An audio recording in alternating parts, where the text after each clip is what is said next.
అందరూ కూర్చోవలసిందిగా కోరుతున్నా. ఈరోజు అన్న దయచేసి మీరందరూ ఆగాలి. అక్కడ తమ్ముడు మీరు ఆగండి. మీరు మీటింగ్ ఆలస్యంగా వచ్చి డిస్టర్బ్ చేయొద్దండి దయచేసి. అందరికీ నమస్కారం. ఈరోజు యాదవ సోదరులతో ముఖాముఖి కార్యక్రమానికి వచ్చేసిన మా యాదవ సోదరులందరికీ పేరు పేరున నా హృదయపూర్వక నమస్కారాలు. మిమ్మల్ని ఉద్దేశించి దయచేసి పల్లా శ్రీనివాస్ గారిని మాట్లాడవలసిన 2 మాటలు మాట్లాడవలసిందిగా పెద్దలు నేను కోరుతున్నా. Thank you. యాదవ్ సోదరులందరికీ నమస్కారం. మరి ఈరోజు యువగలం సందర్భంగా మరి యువ నాయకులు తెలుగుదేశం పార్టీ జాతీయ జనరల్ సెక్రటరీ అయినటువంటి గౌరవనీయులు లోకేష్ బాబు గారితో ముఖాముఖి జరపాలని నిర్ణయించుకోవడం, అందులో మీరందరూ పాల్గొనడం, మాకు అవకాశం కల్పించడం నిజంగా వారికి ధన్యవాదాలు తెలియజేసుకుంటున్నాం. అయితే యాదవ్ సోదరులు మొదటి నుంచి కూడా తెలుగుదేశం పార్టీతో అనుబంధంగా ఎప్పటి నుంచో ఉన్నారన్న మాట వాస్తవం. ఈ మధ్యన కొంతమంది అంటే ఈ నాయకులు కొంతమంది వైసీపీ నాయకులు మన ఓట్ బ్యాంక్ని చెదరగొట్టడానికి ప్రయత్నాలు చేస్తున్నారు. అయినప్పటికీ కూడా తెలుగుదేశం పార్టీలోనే యాదవులు ఎప్పుడు ఉంటారు, ఇప్పుడు ఉన్నారు, భవిష్యత్తులో కూడా ఉంటారని చెప్పేసి మీకు తెలియజేస్తున్నాను. అయితే యాదవులకి జనరల్గా వృత్తిపరంగా వాళ్ళకి ఉండడం వల్ల వాళ్ళు రాజకీయంగా అంత ముందుకు రాలేనటువంటి పరిస్థితి. కానీ ఇప్పుడు మాత్రం యువత చదువుకొని ముందుకు వచ్చి నాయకత్వం అందుకోవాలన్న ఒక ఆలోచనతో ఉన్నారు. ఈ సమయంలో మనం అవకాశాలు కల్పిస్తే ఖచ్చితంగా మంచి నాయకులుగా ఎదిగేటువంటి అవకాశం ఉంటుందని చెప్పేసి తెలియజేస్తున్నాం. అందులో మీ దృష్టికి తీసుకొస్తే ఖచ్చితంగా మీరు ఇచ్చినటువంటి మాట నించోబెట్టుకుంటారు అనే నమ్మకంతో కూడా అందరూ ఉన్నారని చెప్పేసి తెలియజేస్తున్నాను. అయితే నాకు జిల్లా అంటే వైజాగ్ పార్లమెంట్ అధ్యక్షుడిగా ఇచ్చింది కేవలం యాదవ సామాజిక వర్గానికి ఇవ్వాలనే ఉద్దేశంతోనే మరి నాకు ఈ స్థానం కల్పించారని చెప్పి మీకు తెలియజేస్తున్నాను. నేను ఖచ్చితంగా యాదవ సోదరుల అభివృద్ధి కోసం ముఖ్యంగా రాజకీయంగా తెలుగుదేశం పార్టీతో మమేకమై ఇంకా నా కృషి చేస్తానని చెప్పి తెలియజేస్తూ దానికి నాకు సహాయ సహకారాలు అందించాలని చెప్పేసి అన్నగారిని కోరుతూ అలాగే ముఖ్యంగా ఈరోజు వాళ్ళకు ఉన్నటువంటి ఒక డిమాండ్ ఏంటంటే మరి ఎక్కువ మంది వెనకబడినటువంటి పరిస్థితి ఉంది కనుక రాయలసీమలో అలాగే ఉత్తరాంధ్ర వెనకబాటు ప్రాంతాలుగా తీసుకున్నారు. అయితే రాయలసీమలో యాదవుల్ని బీసీ బిలో పెట్టారు, ఉత్తరాంధ్రకు వచ్చేసరికి బీసీ డిలో ఉన్నారు. దానివల్ల ఈ ఉద్యోగ అవకాశాలు కానీ విద్యా అవకాశాలు కానీ కోల్పోతున్నాం. కనుక రాయలసీమ ప్రాంతంలో ఏ విధంగా అయితే ఆ బీసీ బిలో ఉందో మమ్మల్ని కూడా బీసీ బిలో పెట్టండి, ఎందుకంటే ఈ ప్రాంతం వెనకబడినటువంటి ప్రాంతం కనుక అని చెప్పి ఎక్కువ మంది యొక్క మనోభావాలు మీకు తెలియజేస్తున్నాను.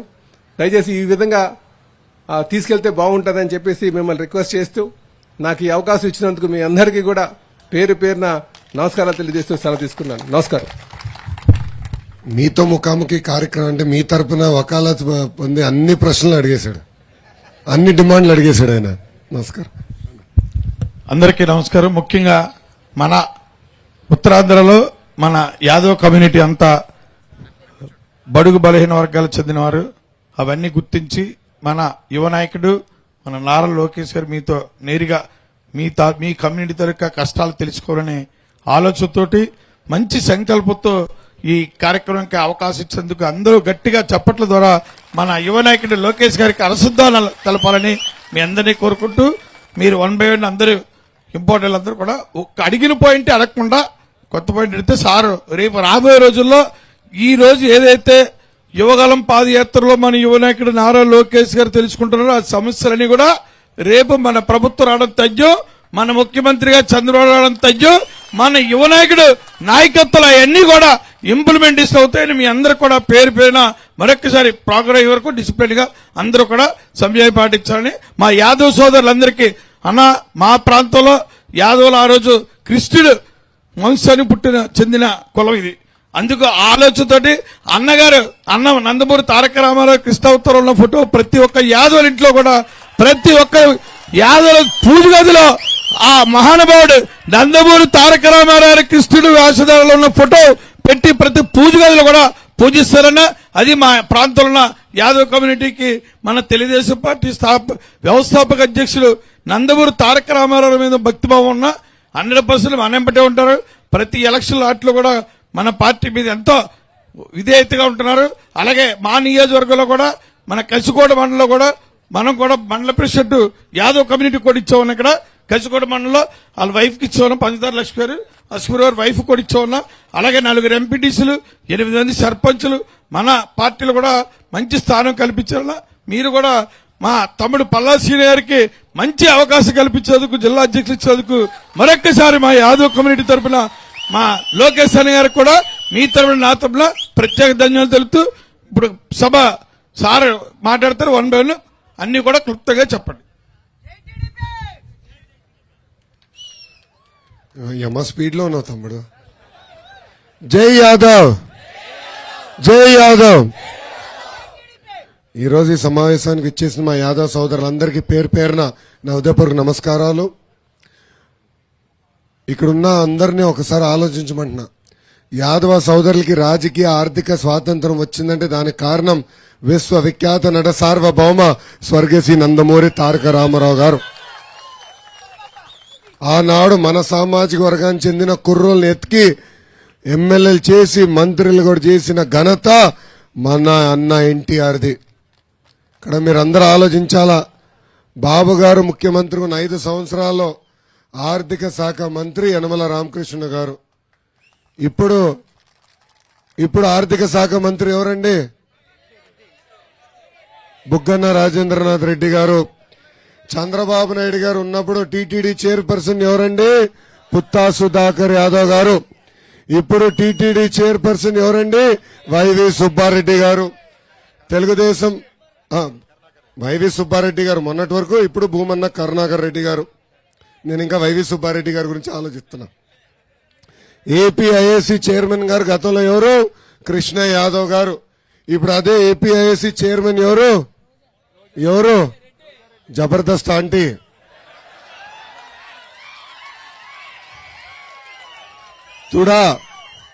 తుడా చైర్పర్సన్ నరసింహ యాదవ్ గారికి ఆనాడు తెలుగుదేశం పార్టీ ఇస్తే ఇప్పుడు ఏకంగా చెవిరెడ్డి భాస్కర్ రెడ్డి కొడుక్కి తుడా చైర్పర్సన్ కూడా ఇస్తాం జరిగింది. ఇంకా బీదా రవిచంద్ర యాదవ్ గారిని ఆనాడు ఎమ్మెల్సీ చేశాం. ఇంకో పక్కన రాయలసీమ ప్రాంతానికి చెందిన తిప్పేస్వామి గారిని కూడా ఆనాడు ఎమ్మెల్సీ చేస్తాం జరిగింది. మన సామాజిక వర్గానికి చెందిన ఏకైక వ్యక్తి లోక్సభలో అడుగుపెట్టారు. అది కూడా ఆనాడు తెలుగుదేశం పార్టీ రెడ్డి గారిని లోక్సభ కూడా పంపిస్తాం జరిగింది. రెడ్డి యాదవ్ గారు తెలుసు.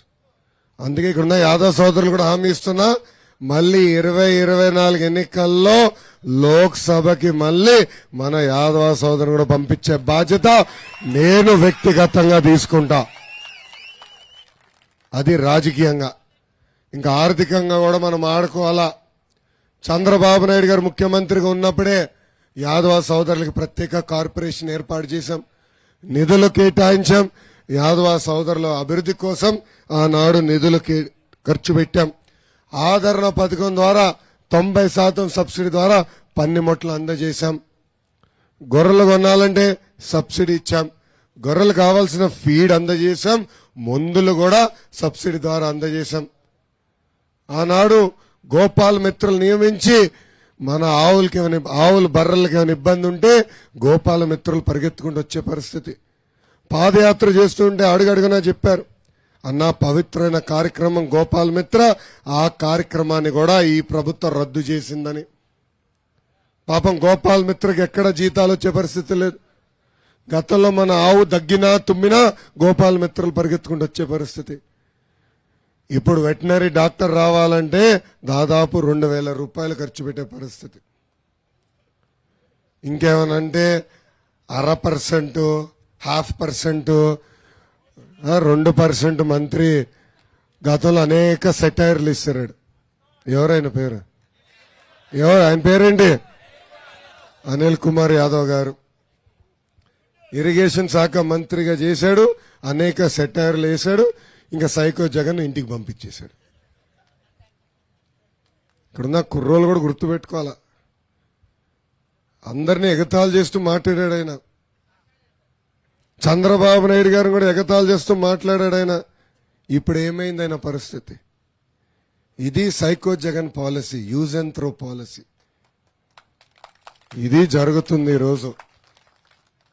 ఇంకా అతనికి టికెట్ కూడా ఇచ్చే పరిస్థితిలో ఈ సైకో జగన్ లేదు. అయిపోయింది, అది కూడా అయిపోయింది.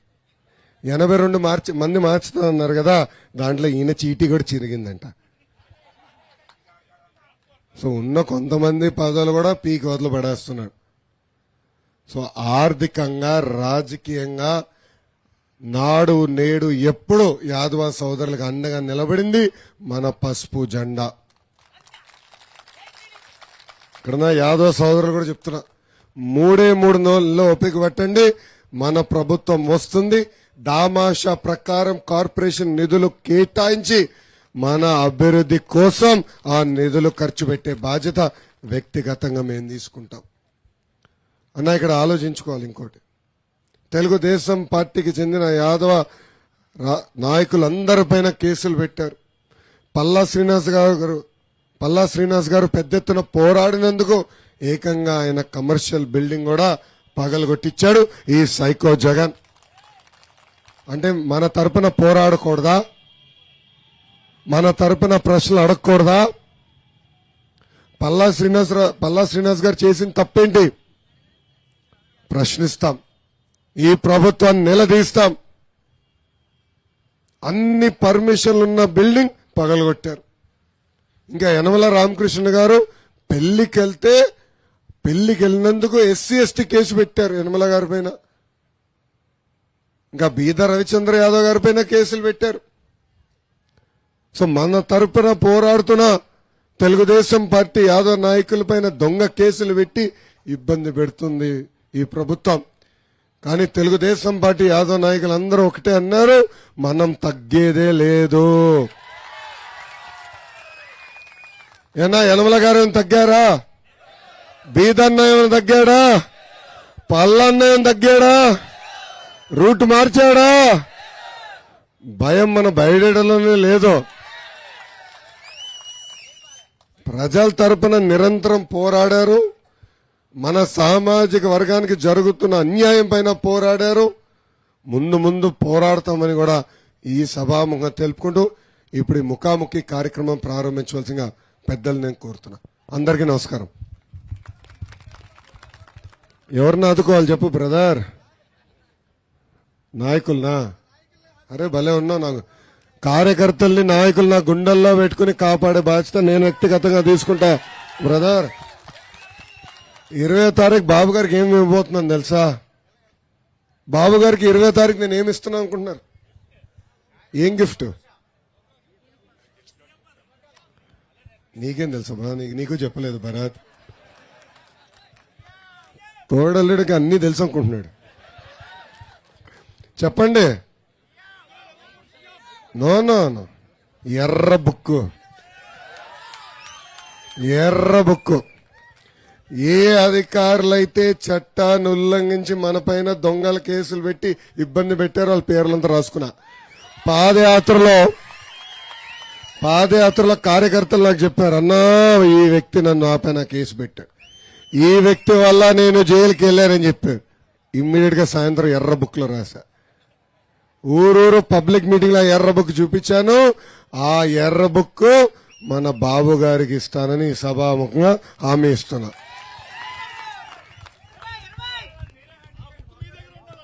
నా దగ్గర ఉండాలా? కాపీ పెట్టుకుంటాలే.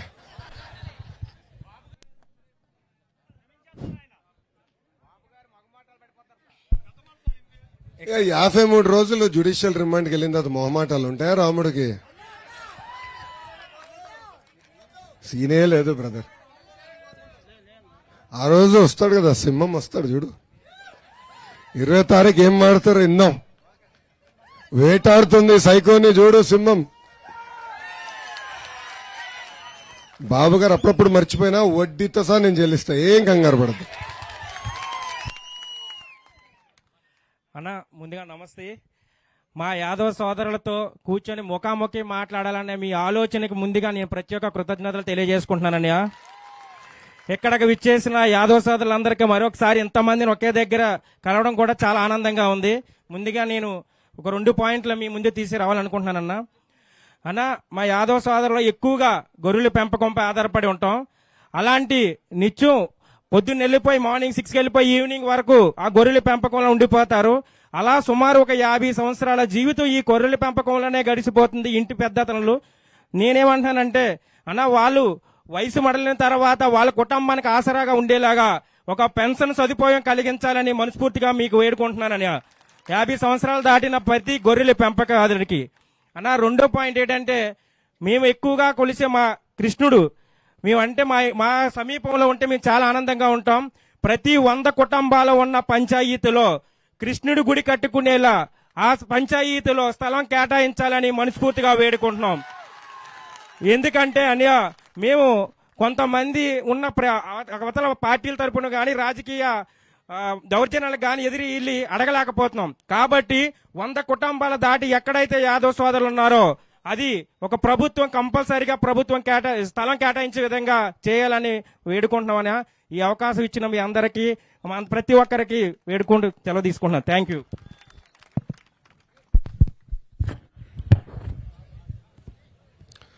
తమ్ముడు, ప్రధానంగా గొర్రెలు అనేది మనం ఒక యూనిట్ గా క్రియేట్ చేసుకుని సబ్సిడీ అందజేసి అవసరం వరకు గ్రేజింగ్ ల్యాండ్స్ కూడా ఇయర్ మార్క్ చేసి మందులు కానీ ఫీడ్ కూడా సబ్సిడీ ద్వారా తిరిగి మళ్ళీ అందజేస్తాం. నంబర్ 1.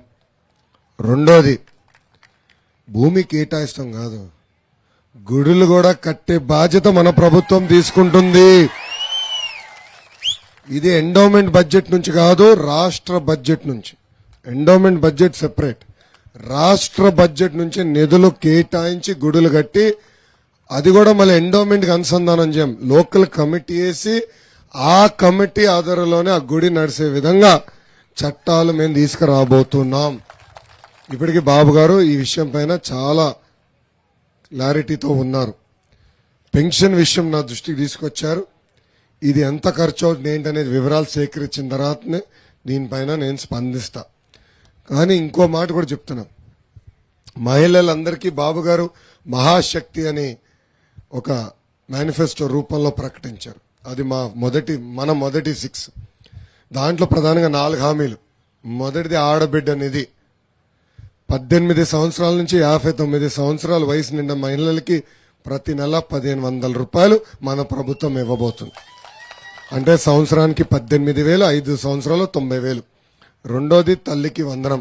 ఇంట్లో ఎంతమంది బిడ్డలుంటే అంతమంది బిడ్డలకి ఒక్కొక్క బిడ్డకి ప్రతి సంవత్సరం 15,000 రూపాయలు మన ప్రభుత్వం ఇస్తుంది. అంటే ఒకరుంటే 15,000, ఇద్దరుంటే 30,000, ముగ్గురుంటే ఎంత బా 45,000 రూపాయలు. మూడోది దీపం పథకం. గ్యాస్ ధర విపరీతం పెరిగిపోయింది. ఇప్పుడు మంట తాకితే చేయి కాలట్లా. విచిత్రం ఏంటంటే గ్యాస్ బండ తాకితేనే చేతులు కాలేదట్టున్నాయి, అట్లుంది ధరలు. అందుకే ప్రతి కుటుంబానికి ప్రతి సంవత్సరం ఉచితంగా 3 గ్యాస్ సిలిండర్లు మన ప్రభుత్వం ఇవ్వబోతుంది. సో కుల మత ప్రాంతాల అతీతంగా ఈ కార్యక్రమాలు మనం అమలు చేస్తామని సభాముఖంగా నేను హామీ ఇస్తున్నా. Thank you. నమస్తే అన్న, నా పేరు సంధ్య. నేను బీసీల కోసం మాట్లాడాలనుకుంటున్నాను. మా బీసీ హాస్టల్లో పిల్లలకి ఫుడ్ సరిగ్గా లేదు, రూమ్స్ సరిగ్గా లేవు, వాటర్ సదుపాయం అంతగా లేదు. రూమ్స్ అయితే ఇంకా టాయిలెట్స్ ఇవన్నీ అంటే ఎందుకు ఇచ్చేస్తున్నానంటే మీ ముందుకు ఇవన్నీ తీసుకొస్తేనే మీకు తెలుస్తుంది కాబట్టి ఇవన్నీ మేము చెప్పడం జరుగుతుంది. ఇప్పుడు ప్రైవేటు ఉన్నాయి, మీరు అధికారంలోకి వస్తే మా బీసీ హాస్టల్ని ప్రైవేట్ స్కూళ్ళ పరంగా కానీ లేదా హాస్టల్ పరంగా కానీ మీరు అభివృద్ధి చేస్తారా?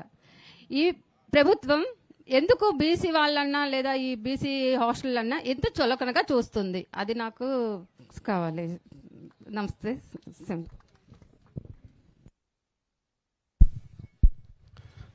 అమ్మా, ఈరోజు ఈ ప్రభుత్వంలో బీసీల పరిస్థితి చాలా దారుణంగా ఉంది. మొన్న ఒక ఘటన జరిగింది. అమర్నాథ్ గౌడ్ అన్న కుర్రోడు వాళ్ళ అక్కని వైకాపా నాయకులు వేధిస్తున్నారని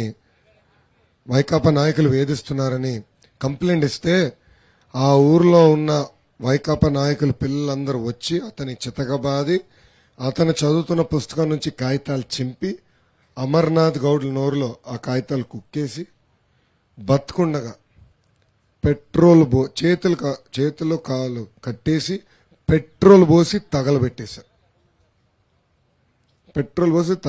చంపేశారు. ఆ కుర్రోడు మొన్న జైలుకి వెళ్ళి మళ్ళీ బెయిల్ పైన బయటకు వచ్చేశాడు.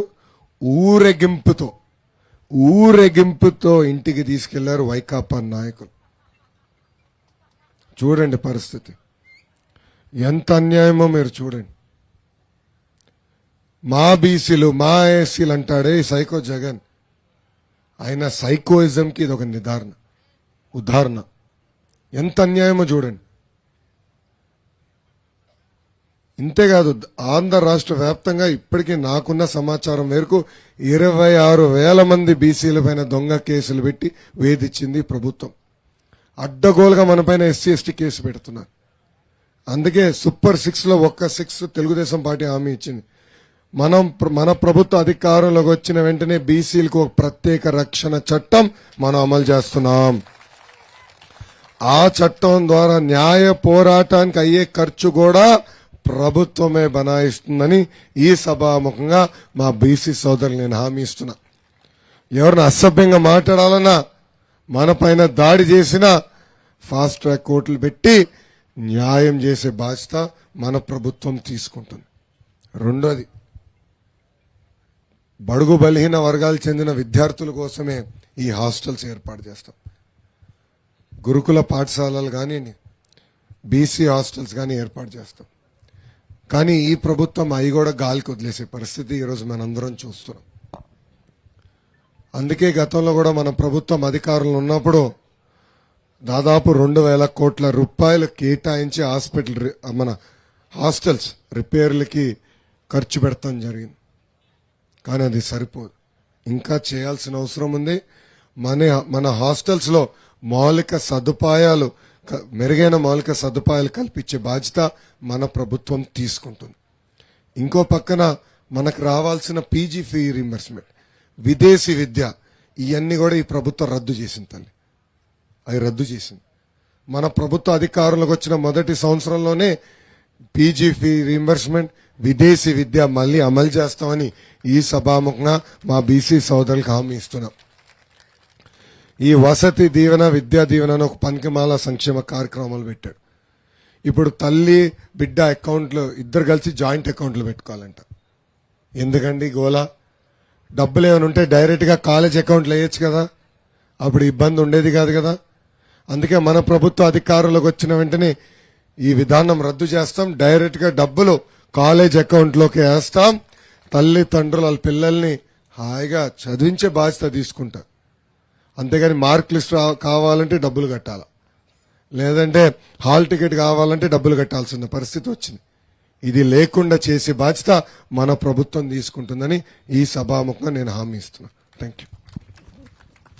నమస్తే అన్న, సభకు అందరికీ నమస్కారం అండి, పెద్దలందరికీ. నేను అచ్యుతాపురం మండలం హరిపాల్ గ్రామం నుంచి మాట్లాడుతున్నానండి.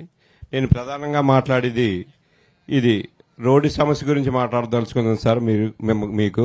ఎందుకంటే మీరు మీ చిరునవ్వే చెప్తుంది ఈ సమస్య ఎంత పెద్ద సమస్య అన్నది.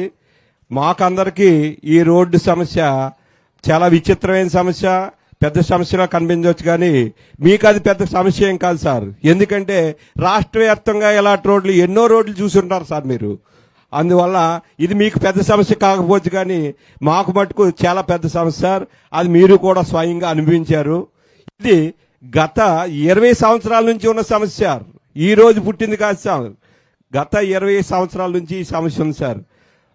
ఇది గత గవర్నమెంట్ లో మన అన్న చంద్రబాబు నాయుడు గారు 2019లో దీన్ని శాంక్షన్ చేసి 200 అడుగుల నుంచి 100 అడుగులకి ఇది శాంక్షన్ చేసి తక్షణం పనులు ప్రారంభించాలని 108 కోట్లు కాంపన్సేషన్ నిమిత్తం రిలీజ్ చేశారు సార్. ఆ రోజే తక్షణం ప్రారంభించాలని. దురదృష్టవశాత్తు మనం అది ఆ రోజు గవర్నమెంట్ పోవడం జరిగింది. కానీ ఆ రోజు నుంచి ఈ రోజు వరకు అది ఆ టెండర్ అయిపోవడం, కాంట్రాక్టర్ ఫీల్డ్లోకి రావడం, కాంట్రాక్టర్ పని చేయడానికి రెడీగా ఉన్నాడు. ఆ పనులు చేయడం నిమిత్తం ఏడీబీ రుణం కూడా మంజూరు అవడం, అందులో హ్యాబిటేషన్ అమౌంట్ కింద రిలీజ్ చేయడం, దాన్ని వాడేయడం, స్థానిక ఏపీ ప్రభుత్వం ఆ కాంపన్సేషన్ వేసిన డబ్బులు కూడా వాడేయడం జరిగింది సార్.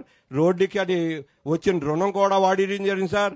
దీన్ని స్థానిక గ్రామాలు ఒప్పుకోలేదని నెపం పెట్టి ఆర్డీఓ గారు ప్రతి గ్రామం తిరిగి ప్రతి గ్రామం నుంచి రిటర్న్ గా అగ్రిమెంట్లు కూడా ఇచ్చాం సార్. ప్రతి గ్రామం నుంచి ఏ గ్రామం కూడా అగ్రిమెంట్ ఇవ్వలేదు లేదు సార్. వాలంటీర్ గా మా ఇబ్బందులు చూసి మా ఇల్లులు పోతున్నాయి సార్, మా సర్వం పోతుంది సార్. చిన్న కుమ్మర్లు అందరూ పూరిగిరిసులో కూడా అందరూ ఇల్లులు పోతున్నాయి సార్. వాళ్ళకి కనీసం జగనన్న కాలనీలో ఇల్లు కూడా ఇవ్వలేదు సార్. ఇల్లులు పోతున్నాయి కదా, ఇల్లు ఇవ్వలేదు, జాగా అడగలేదు, జాగా ఇస్తామని చెప్పలేదు, ఇల్లులు ఇస్తామని చెప్పలేదు. కానీ మేము అగ్రిమెంట్లు రాసాం సార్. ఎందుకంటే ఈ రోడ్డుని ఇబ్బందులు, స్థానిక ప్రజల తాలూకు ఇబ్బందులు మేము చూడలేక మేము అగ్రిమెంట్ రాసాం సార్. ఆలేస్తారు కదా అని. కానీ దీనిలో చలనం లేదు సార్. స్థానిక మంత్రి ఈ మధ్య కొంత అనౌన్స్ చేశారండి, 50 కోట్లు రిలీజ్ చేసి బిట్లుగా పనులు ప్రారంభం అయిపోతున్నాయని. త్వరలోనే నోటిఫికేషన్ కూడా వచ్చేస్తుంది సార్. మనం వస్తే దీనికి ఏం పరిష్కరిస్తారో మిమ్మల్ని ప్రధానంగా నేను కోరుతున్నాను సార్. మన ప్రాంతంలో రోడ్డు గురించి మాడకుండా పాదయాత్ర ముందరికి వెళ్దలేండి. యాదవ సోదరులు ఎదుర్కొంటున్న సమస్యల గురించి మాడాలంటే మీరు రోడ్డు గురించే మాడుతున్నారు. ఎందుకంటే అది ప్రధానమైన సమస్యగా ఉంది. అది నేను చూసారు, అసలు రోడ్లు లేవు, గొయ్యలు ఉన్నాయి. గొయ్యలో రోడ్ ఎక్కడుందా అని ఎత్తుక్కునే పరిస్థితి చాలా దారుణంగా ఉంది. దారి పొడుగున కూడా ప్రజలు వచ్చి మాకు ఎలాంటి సంక్షేమ కార్యక్రమాలు వద్దురా బాబు, ముందర రోడ్ వేయండిరా నైనా అని అడిగారు. ప్రజలు అడుగుతున్నారు. అంటే అంత దారుణంగా రోడ్లు అయిపోయినాయి. మీరన్నట్టు బాబు గారు ముఖ్యమంత్రిగా ఉన్నప్పుడు ఆనాడు నిధులు కేటాయించి రోడ్ల పనులు ప్రారంభించే సమయంలో ప్రభుత్వాలు మారినాయి. బాబు గారు ముఖ్యమంత్రి ఉన్నప్పుడు ఇలాంటి గుంతలు ఎక్కడ రాష్ట్రంలో కూడా ఎక్కడ లేవు. కానీ ఈరోజు ఆ గుంతలు చూడండి, కనీసం గుంటల్ని పూడ్చే పరిస్థితుల్లో ఈ ప్రభుత్వం లేదు. రోడ్ వదిలేండి, ఈ ప్రభుత్వం రోడ్ వేసే సీనే లేదు, అంత బొమ్మ లేదు. కనీసం గుంట్లన పూడుస్తారేమో అనుకున్నా. ఎందుకంటే ముఖ్యమంత్రి గారు చెప్పారు కదా, ఒక్క సంవత్సరంలో గుంటలు లేని రోడ్లు చేస్తానన్నాడు కదా. ఇట్లా ఊపుతాడు కదా చెయ్యి, ఇట్టా అంటాడు, ఏదో ఇది అయిపోతుందని. ఇది ఇట్ట కాదు, ఇది ఇట్ట నరికేండ్రా బాబు అన్నయ్య. అయ్యో, అంత కూడా సిగ్గులేదు ఈ ప్రభుత్వానికి, కొంచెం కూడా సిగ్గులేదు. ఇక్కడ కోడిగుడ్డు మంత్రి ఉన్నాడు కదా, ఏం బీకినాడు? కోడిగుడ్డు మంత్రి ఏం బీకినాడు అండి? ఎంత అన్యాయం! చేయాలి కదా, ఏదో పని చేయాలి కదా. ఏం చేసినాడు? ప్రజలకి ఏం చేశాడు? అన్న, ఈ రోడ్ కంపల్సరీ మనం సీసీ రోడ్ వేయాలి. శాశ్వతమైన పరిష్కారం చేయాలంటే సిమెంట్ రోడ్ వేయాలి. ఎందుకంటే మనకున్న సాయిల్ ప్రకారం సీసీ రోడ్ వేయాలి. నేను చెప్పా, 2 నియోజకవర్గాల్లో తెలుగుదేశం పార్టీని గెలిపించండి. మొదటి 100 రోజుల్లో పనులు ప్రారంభించి క్యాలెండర్ మారే లోపల, అంటే సంవత్సరం మారే లోపల పనులు పూర్తి చేసే బాధ్యత మన ప్రభుత్వం తీసుకుంటుంది. దారి పొడుగున ప్రజలకు నేను ఇదే హామీ ఇచ్చా. ఆ హామీకి నేను కట్టుబడి ఉన్నా. Thank you.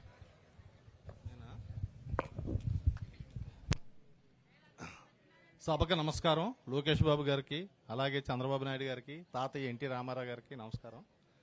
ఏమీ లేదు బాబు, నా పేరు సేరా అచ్చిబాబు, ఎలమంచిలి. నేను పాత రామారావు గారి స్థాయిలో తెలుగుదేశంలో ప్రవేశించాము. ఆ రోజు ఆయన అభిమాని. ఈవేళ యాదవ సంఘం తాలూకా సబ్జెక్ట్ కాబట్టి బాబు, కలియుగ ప్రత్యక్ష దైవం వెంకటరమణమూర్తి మా యాదవ జాతిని ఆయన ప్రసాదించిన వరం ఏంటంటే సన్నిధి గొల్ల అని చెప్పి మొదటి దర్శనం మా జాతికే ప్రసాదించాడు మహానుభావుడు. దాన్ని ఏ ప్రభుత్వం కూడా గుర్తించి మాకు ఎప్పుడు చైర్మన్ పదవులు ఇవ్వలేదు. ఒక్క మన తెలుగుదేశం గవర్నమెంట్లోనే పుట్టా సుధాకర్ యాదవ్ గారికి మీరు ఇచ్చి న్యాయం చేశారు, మమ్మల్ని గుర్తించారు. అయితే రేపు రాబోయే మీ గవర్నమెంట్లో మాకు ఆ టీటీడీ బోర్డులోని చైర్మన్ పదవి మా జాతికి మీరు ప్రసాదించి దేవుడిచ్చినటువంటి వరాన్ని పూజారి కూడా అనుగ్రహించాడనేటువంటి భావనని కల్పిస్తారని అది తమ దృష్టికి తీసుకొస్తున్నాను. ఇంకా రెండు సమస్యలు. రెండో విషయం ఏంటంటే ఇప్పుడు సామాజిక పరంగా చూస్తే బలమైనటువంటి సామాజిక వర్గాలతో మాది చాలా వేకర్ సెక్షన్ బాబు. ఏ కులంతో కూడా పోటీ పడి మేము రాజకీయాల్లో డైరెక్ట్ ప్రత్యక్ష రాజకీయాల్లో వచ్చే శక్తివంతమైనటువంటి కులం కాదు మాది. కాబట్టి దయచేసి రాబోయే మీ గవర్నమెంట్లో కనీసం నామినేటెడ్ పోస్టుల్లోనైనా సరే మా వాళ్ళకి ఇచ్చి న్యాయం చేస్తారని చెప్పి నేను సభాముఖంగా తమ దృష్టికి తీసుకొస్తున్నాను. మరి సెలవు.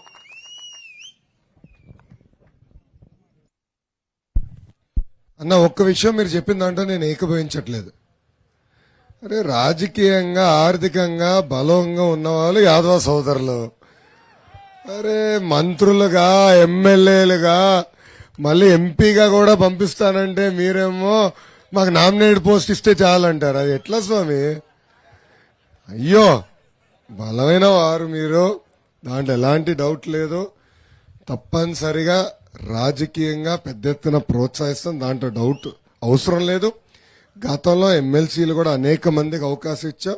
మళ్ళీ తప్పనిసరిగా మన యాదవ సోదరుల కోసం తెలుగుదేశం ప్రభుత్వం దామాషా ప్రకారం నామినేటెడ్ పోస్టులు కూడా అందజేస్తాం. ఆ డౌట్ అవసరం లేదు. రెండోది, మీరందరూ ఏమనుకోకపోతే ఒక మాట చెప్తా. మనం తన్నే దున్నపోతు జోలికి వెళ్ళామండి, ఎవరో వెళ్ళాం. ఎందుకురా బాబా తంతుందని. కానీ పాలిచ్చి ఆవు దగ్గరికి వెళ్ళి పొద్దున నిన్న 7 లీటర్లు ఇచ్చే ఇంకో 2 లీటర్లు ఎక్కువ ఇవ్వచ్చు కదా ఈరోజు అనుకుంటాం. ఏమన్నా కరెక్టా కాదా? తన్నే దున్నపోతు ఎవరు? వైకాపా ప్రభుత్వం. పాలిచ్చే ఆవు ఎవరు? తెలుగుదేశం ప్రభుత్వం. సో అన్న ఈ తన్నే దున్నపోతు ప్రభుత్వాన్ని ఏమని నిలది ఇట్లా ఇక్కడున్న ఎమ్మెల్యేని ఏం అడగట్లేదు. ఎందుకు లేరబ్బాయి గోలా, మళ్ళీ కేసు పెడతారు, జైలుకి పంపిస్తారు, భయం ఉంది సమాజం మొత్తంలో భయం. కానీ అదే పాలిచ్చే తెలుగుదేశం ప్రభుత్వం దగ్గరికి మాకు ఈ పదవి కావాలి, ఆ పదవి కావాలి, ఇది చేయాలి, మాకు ఇది అది అన్నా తప్పనిసరిగా టీటీడీ బోర్డులో యాదవ సోదరులు మళ్ళీ అవకాశం కల్పిస్తాం, దాంట్లో ఎలాంటి సందేహం లేదు. కానీ ఇక్కడున్న యాదవ సోదరులందరినీ కూడా ప్రభుత్వాన్ని నిలదీయమని నేను కోరుతున్నా. సంఘ పెద్దలు కూడా నిలదీయాలండి. ఇక్కడ కూడా పెద్దలు ఉన్నారు, అన్నారు మంత్రి గారే బయటికి వెళ్ళమన్నారని. కారుమూరి గారు మీరు బయటికి వెళ్ళండి, మీరు అసలు మాతో మాట్లాడడానికి హక్కు లేదని. ఇంకా తిరుగుబాటు చేయాలండి. ఇంకెన్నాళ్ళని భయపడి బతుకుతాం మనం? ఇంకా 3 నెలల ఎన్నికలు వస్తున్నాయి. టైం వచ్చింది బ్రదర్, సమయం లేదు మిత్రమా. మనందరం కలిసికట్టుగా పోరాడాలి. అప్పుడే మన అనుకున్న ఆశయాలు మనం సాధించగలుగుతాం. ఇప్పుడు బాబు గారు అనుకుని ఎందుకులే గొడవ, నాకెందుకు ఈ కేసులు అంటే ఇంకెట్లండి? నేను కూడా అనుకుని నాకెందుకయ్యా బాబు 22 కేసులు, పాదయాత్ర ఎందుకని ఇంట్లో పడుకుంటే ఎట్లా? నమ్ముకున్న సిద్ధాంతాల కోసం మనం అందరం పోరాడాలి. అరే పౌరుషం ఉన్నవాళ్ళు యాదవ సోదరులు పౌరుషం ఉన్నవాళ్ళు ఏమైంది? పోరాడాలి, మనం అనుకున్న సిద్ధాంతాల కోసం నిలబడాలని సభాముఖంగా మా యాదవ సోదరులు కూడా నేను కోరుతున్నా. థ్యాంక్ యూ అన్న. నమస్తే అన్న, నా పేరు యలమంచిలి రాజేష్ అన్న, దేవాడ గ్రామం, అనకాపల్లి జిల్లా. ఇప్పటి వరకు మా సోదరులందరూ అడిగిన ప్రశ్నలందరికీ సమాధానం చెప్పారు, చేస్తారని నమ్మకం కూడా మాకు ఉంది. అదేవిధంగా మా గతంలో 13 జిల్లాలు, ఇప్పుడు 26 జిల్లాలు అయినా మా జిల్లాల్లో సుమారు 6 నుంచి 10% వరకు యాదవ సోదరులు అందరూ ఉన్నామన్న. కొన్ని నియోజకవర్గాల్లో అయితే ప్రధాన కమ్యూనిటీ కూడా మాది ఉంది. ఈ 26 జిల్లాల్లో మా కమ్యూనిటీ పరంగా సామాజిక భవనాలు ఏర్పాటు చేస్తారని మీ యొక్క అధికారంలోకి వచ్చిన వెంటనే ఈ యొక్క విషయాన్ని మీరు మేనిఫెస్టోలో చేర్చి మాకు న్యాయం చేస్తారని కోరుకుంటున్నాం అన్న. తమ్ముడు చాలా మంచి పాయింట్. బాబు గారు ముఖ్యమంత్రిగా ఉన్నప్పుడు దామాషా ప్రకారం ఎక్కడైతే ఉపకులాల వారిగా బీసీ సోదరులు ఎక్కడైతే ఎక్కువ ఉన్నారో ఆ ఉపకులాల వారిగా భవనాలు కట్టేదానికి నిధులు కేటాయించారు. నాకున్న అవగాహన మేరకు దాదాపు 200 కోట్ల రూపాయలు ఆనాడు కేటాయించి పనులు కూడా ప్రారంభించారు. అయిపోయే దశకు వచ్చే గల ప్రభుత్వాలు మారినాయి. అవి ఎక్కడైతే పనులు ఆగిపోయినా అక్కడే ఉన్నాయి భవనాలు. ఓపిక పట్టు 3 నెలల్లో మళ్ళీ మన ప్రభుత్వం వస్తుంది. ఆగిపోయిన పనులు మళ్ళీ పూర్తి చేసే బాధ్యత మనం తీసుకుందాం. మీరు అడిగిన మేరకు ఎక్కడైతే యాదవ సోదరులు ఎక్కున్నారో అక్కడ భవనాలు కూడా కొత్త భవనాలు కట్టించే కమ్యూనిటీ బిల్డింగ్స్ కట్టించే బాధ్యత మేము తీసుకుంటాం. ముందర నియోజకవర్గ స్థాయిలో కట్టుకుందాం. దెన్ నెక్స్ట్ ఫేజ్ మండల్ స్థాయిలో కూడా కట్టాలనేది తెలుగుదేశం పార్టీ ఆలోచన. తప్పనిసరిగా దానికి కట్టుబడి ఉన్నాము. రెండో విషయం, తెలుగుదేశం పార్టీ మేనిఫెస్టో ఈ సూపర్ 6 తో వెళ్దామని ఇది హామీగా ఇస్తున్నా. ఇక్కడ లైవ్ లో ఉంది, నేనే రికార్డ్ చేస్తున్నా మీకోసం. మీరు రికార్డ్ చేయాల్సిన అవసరం లేదు, మొత్తం యూట్యూబ్ లో ఉంటుంది. సైకో జగన్ లాగా పరదాలు కట్టుకుని తిరగాలని కోరిక నాకు లేదు స్వామి. పరదాలు కట్టుకుని తిరగాలని కోరిక నాకు లేదు. చెప్పింది చేస్తాను, చేయలేకపోతే చేయలేనని చెప్తాను. అంతేగాని ఊరికొక హామీ వీధికొక హామీ ఇచ్చి తప్పించుకుని తిరగాలని కోరిక నాకు లేనే లేదు. ఇచ్చిన హామీకి నేను కట్టుబడి ఉన్నాను. Thank you. బంగాళదుంపనా ఉల్లిగడ్డనా? లేదబ్బా, మొన్న వెళ్ళా కూరగాయల కొట్టుకెళ్ళి బంగాళదుంప ఇమ్మంటే ఉల్లిగడ్డ ఇచ్చాడు. ఇదేంటబ్బా అన్న, కేజీ బంగాళదుంప అడిగా, కేజీ ఉల్లిగడ్డ ఇస్తాడు. ఇదేంటబ్బా అన్న, అరే ముఖ్యమంత్రి ఇది బంగాళదుంప అంటున్నాడు సార్ అన్న. అరే ఆడు సైకో, ఉంది లేనట్టు లేని ఉన్నట్టు అంటాడు. మీరు ఆ మాయలో ఎట్లా పడ్డారా బాబు అని ఆయనకు చెప్తాం జరిగింది. అరే ఉల్లిగడ్డకి బంగాళదుంపకి తేడా తెలినాడు ముఖ్యమంత్రి అవుతే ఇంకా రైతుల పరిస్థితి ఎలా ఉంటుందో ఒకసారి ఆలోచించండి. ఇప్పుడు వరి మొత్తం మనకి తీవ్రంగా నష్టపోయాం. వరి రైతులు తీవ్రంగా నష్టపోయారు మన ప్రాంతంలో. కానీ వాళ్ళు చెప్పుకుంటున్నారు అద్భుతంగా చేశారంట, డబ్బులు ఇచ్చేశారంట. వరి రైతులకు డబ్బులు ఇచ్చేశారంట. బా, మీ అకౌంట్లో డబ్బులు పడిందంట, చూసుకోండి. ఈరోజు న్యూస్ పేపర్లో చదివితే అద్భుతంగా స్పందించిందంట. కొన్ని న్యూస్ పేపర్లో వాళ్ళ కరపత్రం ఉంది కదా, అద్భుతంగా స్పందించింది. వరి రైతులందరినీ ఆదుకుందంట ఈ ప్రభుత్వం. నేను అడుగడుగున వరి రైతులు కలిస్తే అరే ఎవడు వచ్చే కనీసం మా నష్టపోయిన పొలాలు అడుగు పెట్టలేదని చెప్పే పరిస్థితి. అది పరిస్థితి. అందుకేనా ఆయనకు జబ్బు ఉందిలే, మైథోమేనియా సిండ్రోమ్. గూగుల్లో కూడా చూడు. ఆ జబ్బున్న లక్షణం ఏంటో తెలుసా? జబ్బు లక్షణం ఏంటో తెలుసా? ఉంది లేనట్టు, లేనిది ఉన్నట్టు చెప్తాం. ఇంకా జబ్బు ఉన్నట్టుంది. అందుకే లండన్ నుంచి మందులు తెప్పించుకుంది ఏదంటాడు. అది నెక్స్ట్ అన్నా నమస్తే అన్న. నా పేరు మువ్వల రాము, మెట్టపాలెం పంచాయతీ. ముఖ్యమైన సమస్య ఏంటంటే, ఇప్పుడు ఈ జగన్ గారి ప్రభుత్వం వచ్చిన తర్వాత కొన్ని విలేజ్ల్లో మా యాదవ కమిటీ వాళ్ళు పశువుల్ని మేపుకోవడానికి, గోవులు కావచ్చు, గొర్రెలు కావచ్చు, మేకలు కావచ్చు, పశు సంవర్ధన అని చెప్పేసి ల్యాండ్స్ ఉన్నాయండి. ఆ ల్యాండ్స్ అన్నీ కూడా ఎఫ్ఎంబిల్లో నేమ్స్ చేంజ్ చేసి జగనాల లేఅవుట్స్, ముఖ్యంగా ఏదంటే వీళ్ళు దోచుకోవడానికి ల్యాండ్ పోలింగ్ అనే పేరు పెట్టి ప్రజలకు సగం, నాయకుల సగం దోచుకొని మా కమ్యూనిటీకి అయితే చాలా దారుణమైన అన్యాయం జరిగిందండి. మా గోవులు కానీ, పశువులు కానీ, మేకలు కానీ, గొర్రెలు కానీ మా పాకల నుంచి బయటకు వెళ్లే పరిస్థితులు లేవు. ఎక్కడా కూడా ఒక్కొక్క పంచాయతీల్లో 50 ఎకరాలు 60 ఎకరాలు ఉన్న ప్లేసుల్లో ఈవేళ ఎకరం 2 ఎకరాలు లేకుండా లాగేసుకొని ఆక్రమించుకున్న పరిస్థితి. మా యాదవ కులాలకు ముఖ్యంగా చాలా వరకు కూడా గోవుల్ని, పశువుల్ని, మేకల్ని, గొర్రెలు మేపుకునేటటువంటి వాళ్ళు వీళ్ళకి అస్సలు గవర్నమెంట్ ప్లేసులు కేటాయించండి, ఎఫ్ఎంబిల్లో పేర్లు కూడా మార్చేసి ఈ ప్లేస్ని అంతా కూడా లాగేసుకున్నారు. ఒక విషయం అన్న. రెండో విషయం,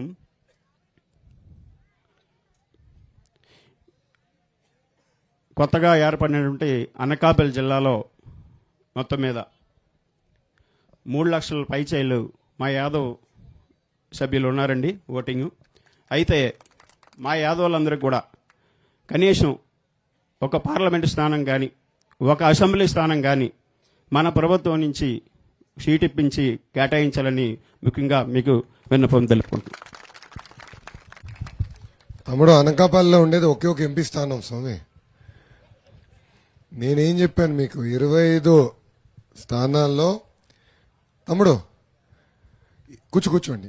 25 ఎంపీలు ఉన్నారు ఆంధ్ర రాష్ట్రానికి, లోక్సభ ఎంపీలు. 25లో గెలిసే ఎంపీ సీటు యాదవ సోదరులకు ఇచ్చే బాధ్యత తెలుగుదేశం పార్టీ తీసుకుంటుంది. ఇప్పుడు సైకో జగన్ లాగా ఓడిపోయే సీట్లు మేము బీసీ సోదరులకు ఇచ్చే అలవాటు లేదు స్వామి. ఇప్పుడు 82 మంది ఎమ్మెల్యేలు మారుస్తున్నా అని చెప్పాడు కదా. ఇక్కడ ప్రజలందరూ కూడా ఈ విషయం ఒకసారి ఆలోచించాలండి. మన ఇంట్లో చెత్త తీసుకుని పక్కోడి ఇంటి ముందలేస్తే అది బంగారం అవుదు కదా, అది చెత్తే కదా. మళ్ళీ ఒక్క నియోజకవర్గంలో శాసనసభ్యుడు పనికిరాడు అని తేల్చిన తర్వాత ఇంకొక నియోజకవర్గానికి షిఫ్ట్ చేస్తే ఎట్లా పనికొస్తాడండి? ఇదే నాకు అర్థం అవదు. ఇక్కడేమో వేలాది కోట్ల రూపాయలు దోచేశారు, పక్క నియోజకవర్గం పంపిస్తే ఇంకా 10,000 కోట్లు దోచేస్తారు. ఇదే వింతకుంది. ఆయన అది కూడా పరిస్థితి ఎలా ఉందంటే గెలిచే సీట్లంతా ఒక సామాజిక వర్గానికి ఇచ్చుకుంటారు, ఓడిపోయే సీట్లంతా ఏమో బీసీ సోదరులకు వదిలిపెడతారు. అన్న కడప జిల్లాలో యాదవ సోదరుడికి ఎమ్మెల్యే సీట్ కేటాయించిన ఏకైక పార్టీ తెలుగుదేశం పార్టీ. నేను మన కడప జిల్లాలో కూడా పాదయాత్ర చేసినప్పుడు అక్కడ చెప్పా, యాదవ సోదరులు మీటింగ్ పెట్టినప్పుడు కూడా చెప్పా, యాదవ సోదరుల పైన కూడా పవిత్రమైన బాధ్యత ఉంది, ఐక్యంగా పోరాడాలి, ఇచ్చిన తెలుగుదేశం పార్టీ ఇచ్చిన ఎమ్మెల్యే ఎంపీ సీట్లు కూడా గెలిపించాలని ఈ సభాముఖంగా నేను మిమ్మల్ని కోరుతున్నా. లేదంటే ఇచ్చిన 1-2 ఎంపీ సీట్లు గెలిపించుకోకపోతే ఏమవుతుంది తర్వాత ఇంకా గెలవరలే ఎందుకు ఇవ్వాలంటారు. అది జరగకుండా చూసుకోవాల్సిన పవిత్రమైన బాధ్యత మనందరి పైన ఉందని ఈ సభాముఖంగా యాదవ సోదరులందరికీ నేను తెలియజేస్తున్నా. నమస్కారం అన్న. ఈరోజు ఈ కార్యక్రమంలో మీరు మాతో మాట్లాడే అవకాశం ఇచ్చినందుకు మీకు ముందుగా ధన్యవాదాలు. నా పేరు సబ్బి శ్రీనివాస్ యాదవ్. నేను యాదవ్ సంక్షేమ సంఘం జిల్లా ప్రధాన కార్యదర్శిగా పనిచేస్తున్నాను. గతంలో గొర్రెలు మేకలు పెంచుకునేటువంటి మా యాదవులకి ఇన్సూరెన్స్ సౌకర్యం ఉండేది సార్. అది ఏ జీవం ఎక్కడ చనిపోయినా, యాక్సిడెంట్లుగా పోయినా, మామూలుగా పోయినా మా యాదవులకి డబ్బులు వచ్చేవి. ఇప్పుడు ఆ ఇన్సూరెన్స్ని తొలగించారు. ఈ 4.5 సంవత్సరాల్లో కొన్ని వందల జీవాలు ప్రమాదవశాత్తు కానీ జబ్బులు పడి కానీ చనిపోయి చాలామంది ఆర్థికంగా నష్టపోయారు సార్. ₹1 కూడా ఇన్సూరెన్స్ రాలేదు. మరి తమరు మళ్ళీ ఇన్సూరెన్స్ని పునరుద్ధరించాలని చెప్పేసి ఈ సందర్భంగా కోరుకున్నాను సార్. అలాగే గత మన తెలుగుదేశం ప్రభుత్వంలో మరి జీవో నెంబరు 559/1016 జీవోలు తీసుకొచ్చి గొర్రెల మేకల పెంపకందారులకి మరి కొండలు, బంజర్లు, చెరువు గర్భాలు కూడా ప్రత్యేకంగా వారికే కేటాయించే విధంగా జీవోలు కూడా గత ప్రభుత్వంలో ఇష్యూ చేశారు సార్. మరి ఆ జీవో ఎక్కడ కూడా ఇంప్లిమెంట్ కాకుండా ఉన్న బంజర్లన్నీ కూడా మరి పెద్దవాళ్ళు పరమైపోయి ఈ గొర్రెలు మేకలు మేపుకునే అవకాశం లేకుండా చేస్తున్నారు సార్. అది కూడా ఆ జీవోల్ని తమ పరిగణలోకి తీసుకొని మరి ఈ గొర్రెలు మేకలు మేపేదానికి, ఎందుకంటే జీవనాధారం అవే కాబట్టి ఈ గొర్రెలు మేకలు మేపుకునే దానికి ఆ భూములు కొంత కేటాయించాలని చెప్పేసి ఈ సందర్భంగా మీకు వినయపూర్వకంగా కోరుకుంటున్నాను సార్. అదేవిధంగా మందులు కూడా లేవు సార్. ఇప్పుడు గతంలో మందులు కూడా సంచార వైద్యం రూపంలో ఇంతకు మీరు చెప్పారు గోపాలమిత్ర వైద్యం ద్వారా ప్రతి చోట వెళ్ళి వైద్యం చేసేవారు. ఇప్పుడు వైద్యం కూడా పూర్తిగా తొలగించారు సార్. అరకొర మందులు ఇస్తున్నారు. మరి దాన్ని కూడా మీరు దృష్టిలో పెట్టుకోవాలని చెప్పేసి సందర్భంగా కోరుకుంటున్నాను సార్. ముఖ్యంగా మరొక పాయింట్ మీదైతే ఈ ఉత్తరాంధ్ర జిల్లాల్లో యాదవులు ప్రధానంగా 75% మంది ఈ వృత్తి మీద ఆధారపడి జీవిస్తున్నారు. ఇల్లు విడిచిపోతే కనీసం 6 నెలలు 3 నెలలు ఈ సంతాజీవులుగా జీవిస్తున్నారు సార్. ఈ కొండలు కోనలు తిరుగుకుంటూ 6 నెలలకు ఒకసారి ఇంటికి వచ్చి కుటుంబాన్ని కలవడం జరుగుతుంది. ఈ సమాజంలో ఏం జరుగుతుంది, అభివృద్ధి, టెక్నాలజీ కూడా అందుకోలేని పరిస్థితుల్లో యాదవులు ఉన్నారు సార్. అలాంటి యాదవుల్ని బీసీటీలో పెట్టారు. మరి ప్రభుత్వ పరంగా వచ్చి అనేకమైన రాయితీలు మరి వీళ్ళు కోల్పోతా ఉన్నారు. కాబట్టి ప్రధానంగా మా అందరి కోరిక, మా శ్వాస బీసీ-డి నుంచి బీసీ-బిలోకి మార్చాలని చెప్పేసి మేము జిల్లా వ్యాప్తంగా మీకు వినయపరంగా కోరి ప్రార్థిస్తున్నాం సార్. Thank you sir. తమ్ముడు, మన ప్రభుత్వ అధికారంలోకి వచ్చిన వెంటనే ఇన్సూరెన్స్ అమలు చేస్తాం. అవసరమైన మందులు సబ్సిడీ ద్వారా కూడా గతంలో ఎట్లిచ్చామో ఆ విధానం తీసుకొచ్చే బాధ్యత మన ప్రభుత్వం తీసుకుంటుంది. రెండోది, పెద్దలు కూడా చెప్పారు గ్రేజింగ్ ల్యాండ్స్ గురించి. నేను మీకు మీరు అడిగిన ప్రశ్న సమాధానం చెప్తాను, మిస్ అయినది. ఆ జియో ఏదైతే 1116 అదేవిధంగా 512 జియో, ఆ జియో ఏదైతే ఉందో ఆ జియో పక్కడబందిగా అమలు చేసి ఆ భూములు మళ్ళీ కేటాయించే బాధ్యత మన ప్రభుత్వం తీసుకుంటుంది. 2019లో ఒక్క అవకాశం అని ఒక వ్యక్తి అందరికీ ముద్దులు పెట్టి ముఖ్యమంత్రి అయ్యాడు. ఆనాడే బాబు గారు చెప్పారు, ఒక్క అవకాశం అని కరెంటు తీగ పట్టుకుంటామా, ఒక్క అవకాశం అని 420 ఏకంగా మన బీరువా తాళాలు ఇస్తామా అని. కానీ ఎవరు ఇన్లా. ఆ ఒక్క వ్యక్తి వల్ల ఈరోజు రాష్ట్రం ఎంత నష్టపోయిందో ఆలోచించండి. ఆ ఒక్క వ్యక్తి వల్ల మన సామాజిక వర్గం ఎంత వెనుకబడిందో ఒక్కసారి ఆలోచించమని ఈ సభాముఖంగా యాదవ సోదరులందరినీ కోరుతున్నాను. ఇంకో పక్కన మీరు అడిగారు, పల్లా శ్రీనివాస్ గారు మాట్లాడేటప్పుడు చాలా స్పష్టంగా ఉత్తరాంధ్రలో మేము బీసీడీకి ఉన్నాం, అదే రాయలసీమకు వచ్చేగల మేము బీసీబీలో ఉన్నాం, బీసీడీ నుంచి బీసీబీకి మార్చాలని అందరూ కూడా ఒక కోరిక ఉంది. అది తప్పనిసరిగా మన ప్రభుత్వ అధికారంలోకి వచ్చిన వెంటనే బీసీ కమిషన్ దృష్టికి తీసుకెళ్దాం, వాళ్ళతో కూడా చర్చిద్దాం. ఇది కేవలం యాదవ సోదరులో ఉన్న ఇష్యూ కాదు, ఉప కులాల వరకు మిగతా కులాల్లో కూడా ఒక 5-6 కులాల్లో ఈ కోరిక ఉంది. అది కూర్చుని ఒక కమిటీ వేసి దీని విధి విధానాలు ఎలా అమలు చేయాలని కూడా చర్చించాల్సిన అవసరం ఉంది. అది తప్పనిసరిగా ఆ చర్చకి తప్పనిసరిగా తెలుగుదేశం పార్టీ సహకరిస్తుందని ఈ సభాముఖంగా యాదవ సోదరులందరికీ నేను హామీ ఇస్తున్నా. ఈరోజు మన నియోజకవర్గంలో యాదవ సోదరులు ఎదుర్కొంటున్న ఇబ్బందులపైన సుదీర్ఘంగా చర్చించాం. నేను చాలా స్పష్టంగా మళ్ళీ యాదవ సోదరులు ఆలోచించమంటున్నా. రాజకీయంగా ఆర్థికంగా యాదవ సోదరుల్ని నాడు నేడు ఎప్పుడు ప్రోత్సహించింది తెలుగుదేశం పార్టీ. అన్న ఎన్టీఆర్ దగ్గర నుంచి చంద్రబాబు నాయుడు గారి వరకు యాదవ సోదరులకి పెద్దపీట వేసింది తెలుగుదేశం పార్టీ.